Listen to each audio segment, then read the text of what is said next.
बघितली, शेती क्षेत्रात 2013-14च्या तुलनेत 25-26 मध्ये म्हणजे 10 वर्षातली वाढ ही 5 पटीची वाढ आहे. 2013-14 मध्ये एकूण देशाचं शेतीचं बजेट हे 27,000 कोटी होतं, ते आता 1,37,000 कोटीपर्यंत वाढवण्याचं काम करण्यात आलेलं आहे. पीएम किसानच्या अंतर्गत आतापर्यंत 11 कोटी शेतकऱ्यांना थेट त्यांच्या खात्यात 3.7 लाख कोटी रुपये हे या ठिकाणी दिले आहेत. हे आपल्याला माहिती आहे की 2009च्या निवडणुकीमध्ये युपीएचं सरकार 80,000 कोटीची कर्जमाफी केली सांगून निवडून आलं, प्रत्यक्षात 55,000 कोटीची होती. मोदी सरकारने थेट खात्यामध्ये 3,07,000 कोटी रुपये हे थेट खात्यामध्ये दिलेले आहेत. सिंचन योजनांकरता 93,000 कोटी रुपये दिले आहेत. आपल्याला माहिती आहे आपल्या महाराष्ट्रालाही जवळपास 25,000 कोटी रुपये हे सिंचन प्रकल्पांकरता मोदी सरकारने दिले आहेत. प्रधानमंत्री फसल बीमा योजनेच्या अंतर्गत 1.75 लाख कोटी रुपयाचे दावे निकाली काढले आणि एमएसपी मध्ये 11 वर्षामध्ये सातत्याने वाढ करण्यात आली आहे. उदाहरण द्यायचं झालं तर धान म्हणजे तांदूळ 1,345 रुपयावरनं 2,303 रुपये, गहू 1,350 रुपयावरनं 2,125 रुपये प्रति क्विंटल इतकी वाढ ही या ठिकाणी मोदी सरकारच्या काळामध्ये झालेली आपल्याला पाहायला मिळते. दूध उत्पादनामध्ये 14 कोटी टनावरनं आपण 23 कोटी टनापर्यंत गेलोय.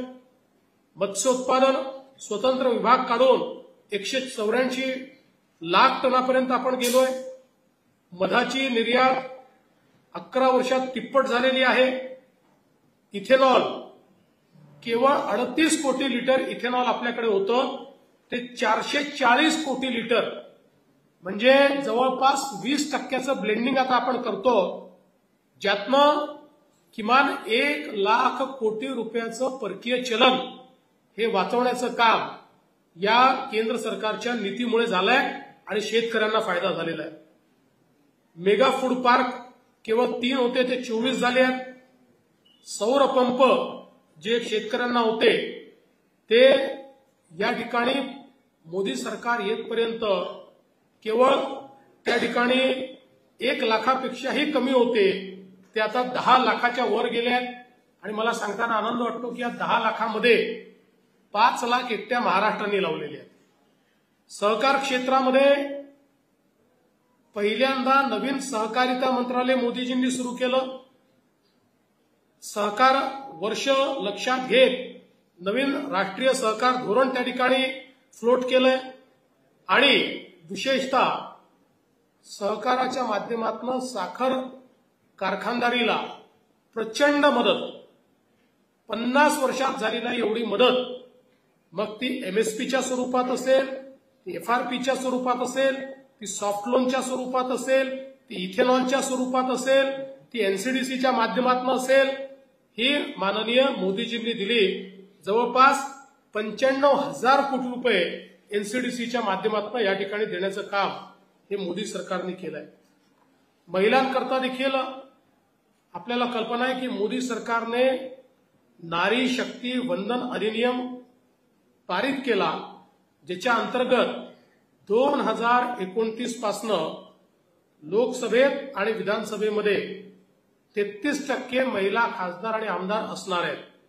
संरक्षण दलामध्ये महिला अधिकाऱ्यांसाठी कायमस्वरूपी कमिशन हे उभं केलं. सैनिकी शाळा आणि एनडीएमध्ये मुलींना आणि महिलांकरता प्रवेशाचे द्वार खुले केले. नियंत्रण रेषेवरही पहिल्यांदा महिलांची तुकडी ही त्या ठिकाणी तैनात करण्याचं काम करण्यात आलं. आज आपण पाहतोय जगामध्ये सर्वात जास्त पायलट हे भारतामध्ये आणि आपल्या भारताचा जो काही सेक्स रेशिओ आहे तो पहिल्यांदा असा झालेला आहे की 1000 पुरुषामागे 1020 महिला. त्यामुळे बेटी बचाव बेटी पढाव याचं प्रत्यंतर आज आपल्याला भारतामध्ये पाहायला मिळत आहे. प्रधानमंत्री मातृवंदना योजनेमध्ये 3.98 कोटी महिलांना लाभ मिळालाय. प्रधानमंत्री ग्रामीण आवासमध्ये 73% जी काही घरं आहेत ती महिलांच्या नावाने आहे. उज्ज्वला योजनेत 10.33 कोटी एलपीजी कनेक्शन आहे. सुकन्या समृद्धी खात्यामध्ये 4.2 कोटी आमच्या महिला आहेत ज्यांना 3 लाख कोटी रुपये त्यांच्या खात्यामध्ये मोदीजींनी दिले आहेत. लखपती दिदी 3 कोटी आता लखपती दिदी या ठिकाणी तयार झालेल्या आहेत.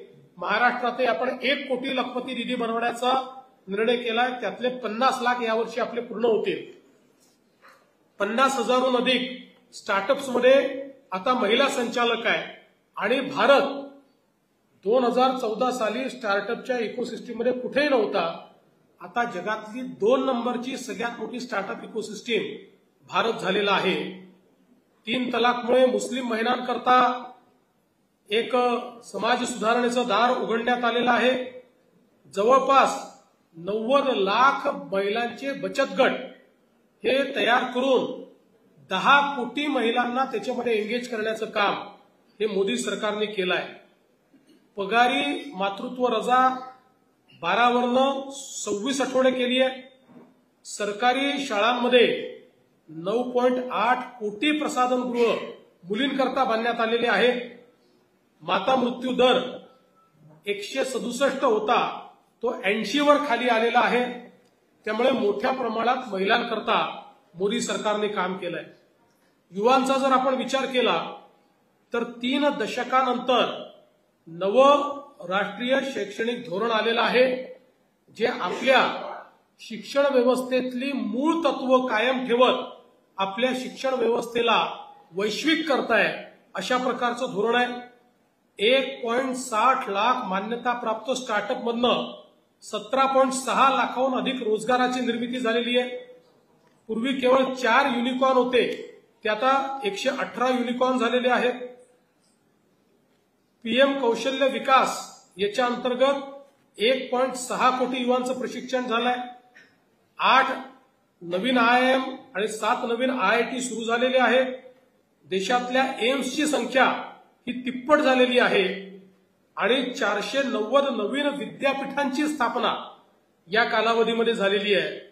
आपण जर बघितलं तर एप्रिल 2020 पासनं 18 ते 28 वयोगटातील 3.45 कोटी युवा यांचे EPFO अकाउंट हे उघडण्यात आलेले आहेत. याचा अर्थ त्यांना रोजगार प्राप्त झालेला आहे.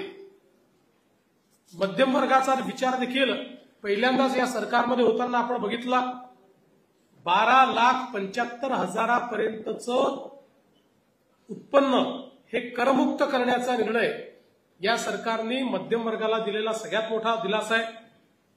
जवळपास 2,297 सरकारी सेवा उमंग ऍपच्या माध्यमातून उपलब्ध करून दिलेल्या आहेत.